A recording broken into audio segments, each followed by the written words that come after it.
कसे आहे तुम्ही? तर आज काय स्पेशलमध्ये मी बनवलं आहे पालकचा गरगटा. तर हे बघा पालकचा गरगटा कसा झाला आहे.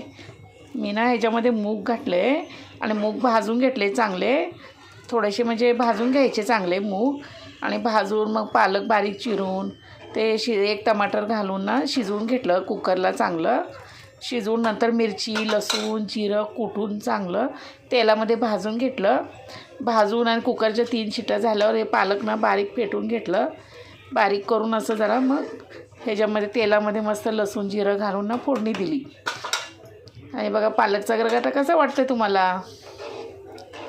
बघा आता हे भाकरीबरोबर खायला छान लागतो. ज्वारीची भाकरी बाजरीची भाकरी मस्त लागतो गरगटा, एक नंबर. तुम्हाला कसा वाटला गरगटा? लाईक कमेंट करायला विसरू नका मंगल मामाने यूट्यूब चॅनलवरती. चला बाय.